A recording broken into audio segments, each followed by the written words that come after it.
Assalamualaikum warahmatullahi wabarakatuh. Terima kasih telah menonton video saya. Namun sebelum lanjut, bagi yang belum subscribe, silahkan klik tombol subscribe dan nyalakan tombol loncengnya agar kalian tidak ketinggalan apabila saya upload video baru. Oke.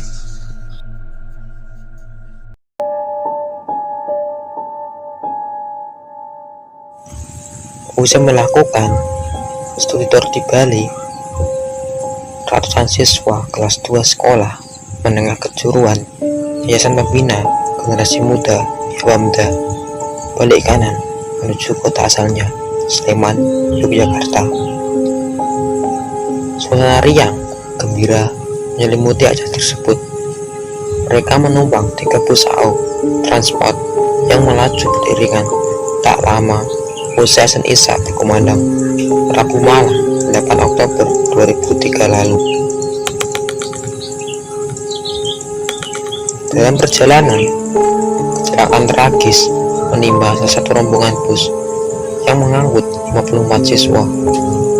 Bus tersebut terbakar hingga menghanguskan hampir semua penumpangnya.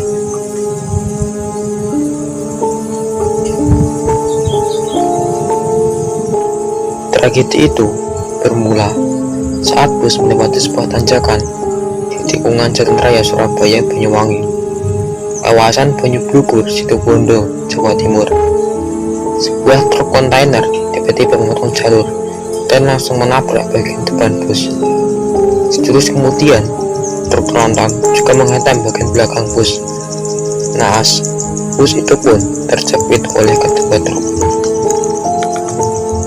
Tak berselang lama, bus ditabrak. Api tiba-tiba berkobar di bagian depan bus. Kobaran itu dipicu oleh tangki bahan bakar truk yang pecah dan terpercik api sekeng listrik. Kobaran api kan membesar. Para siswa pun panik, berlarian ke arah belakang sambil berteriak meminta tolong. Namun naas, pintu belakang tak bisa terbuka lantaran tertabrak truk tronton dari arah belakang. Selain itu, tak ada alat pemecah kaca yang tersedia di dalam bus. Alhasil, para siswa itu tewas mengenaskan. Mereka terpanggang di dalam bus tak jauh dari pintu PLTU Paiton. Sejak saat itu, kejadian tersebut dinamakan tragedi Paiton. Saat itu, Kapolda Jatim Irjen Heru Susanto sempat memastikan jumlah korban meninggal. Jumlah korban yang meninggal sudah pasti 54 orang, terdiri dari 1 siswi dan siswa, 2 guru, dan 1 pemandu wisata. Korban luka hanya 1, Budi, yang merupakan kernet bus, kata Heru. Budi Santoso yang merupakan kernet bus selamat lantaran bisa memecah kaca penutupan. Budi selamat dengan luka bakar di sekujur tubuhnya, sementara sang sopir, Arwan, juga selamat melompat dari bus. Begitu pula sopir truk trailer, Qasim dan keretnya, Imam Syafi'i. Keduanya pun dijadikan tersangka peristiwa memilukan tersebut. Mereka terancam pasal 359 Kitab Undang-Undang Hukum Pidana tentang kelalaian yang menyebabkan orang lain meninggal dunia. Pada polisi, Qasim mengaku tertidur saat kejadian, sedangkan truk dikemudikan oleh Imam.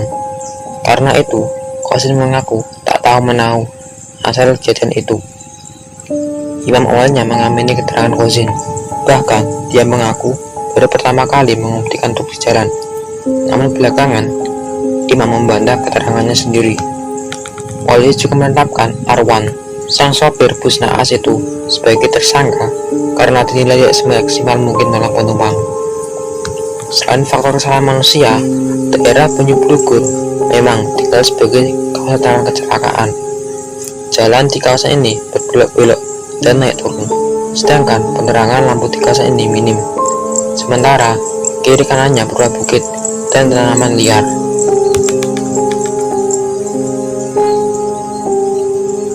Berita tewasnya puluhan siswa, 2 guru, dan 1 pemandu ini sangat mengejutkan keluarga korban, tak terkecuali keluarga Sabto Pamungkas, salah seorang korban. Sulikah, Ibunda Sabto tak pernah membayangkan anak tercintanya pergi untuk selamanya. Sebelum berangkat ke Bali, Sulikah menuturkan, Sabto sempat berpamitan. Dia sudah berfirasat buruk, karena itu perempuan ini sempat melarang anaknya.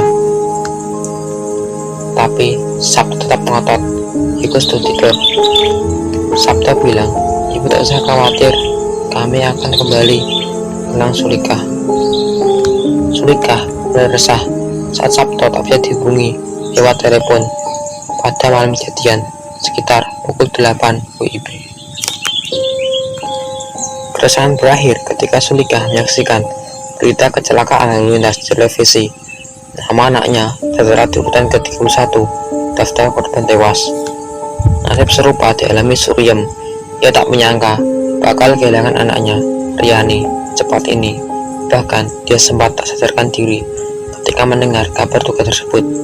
Sarijo, suami Saryam, bahkan tak mau berkata-kata, hanya diam. Untungnya Rianti, saudara kembar Riani, selamat dalam musibah itu karena berada dalam bus yang berbeda. Untuk Rianti, sejak berangkat mereka selalu satu bus. Namun entah kenapa saat pulang Riani memohon Rianti naik bus lainnya. Kehilangan juga dirasakan oleh teman-teman korban, baik yang ikut maupun yang tidak dalam kegiatan tahunan itu. Mereka sedih, tak percaya musibah menimpa rekan-rekan mereka dari kelas 2 jurusan akuntansi dan penjualan. Murid kelas itu kini tinggal 9 orang. Walubi dan Venda, siswa yang naik bus pertama, sama sekali tak membayangkan seluruh penumpang bus dua kembali ke Sleman tanpa nyawa. Keduanya baru mengetahui rekan-rekannya tewas setelah tiba di Sleman.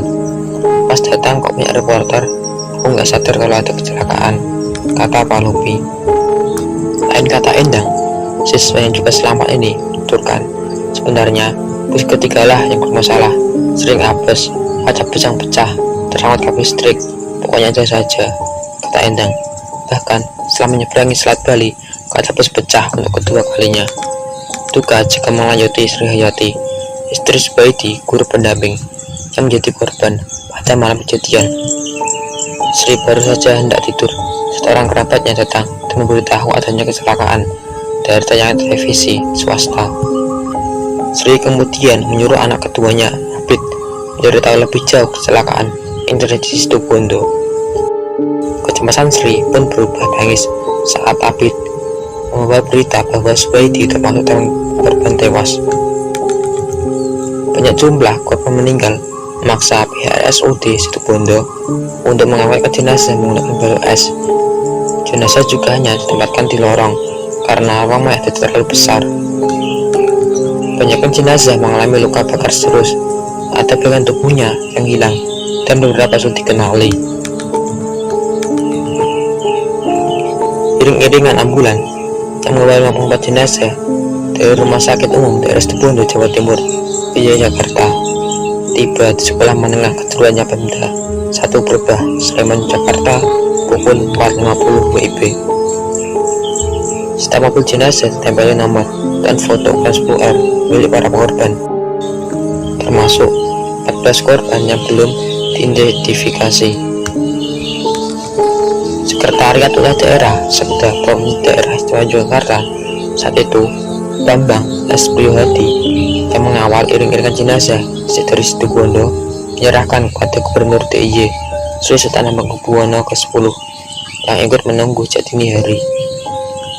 Hadir dalam acara serah terima jenazah itu Menteri Kesejahteraan Sel Bahtiar Kamsah saat acara serah terima jenazah di lapangan sekitar SMK Bamda. Sri Sultan membacakan surat belasungkawa yang dikirim Presiden Megawati melalui faksimili. Setelah acara serah terima, warga melakukan salat jenazah. Usai itu, warga korban berhamburan menuju mobil ambulan. Suasana amat menyedihkan. Lapangan tersebut dipenuhi hujan air mata. Banyak dari korban yang meratap. Banyak dari keluarga korban yang meratap dengan mengelus-elus foto keluarga mereka yang wafat. Bahkan tidak sedikit dari mereka yang jatuh pingsan. Setelah itu, jemaah jenazah dikirim ke rumah ahli waris masing-masing. Jenazah itu dikembalikan, disolatkan, serta doa sebelum dimakamkan.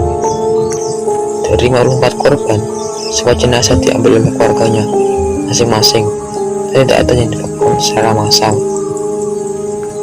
Oke, cukup cerita kali ini. Untuk cerita selanjutnya bisa Anda buka di kolom deskripsi. Apabila atau tutur ada yang salah, saya minta maaf. Wassalamualaikum warahmatullahi wabarakatuh.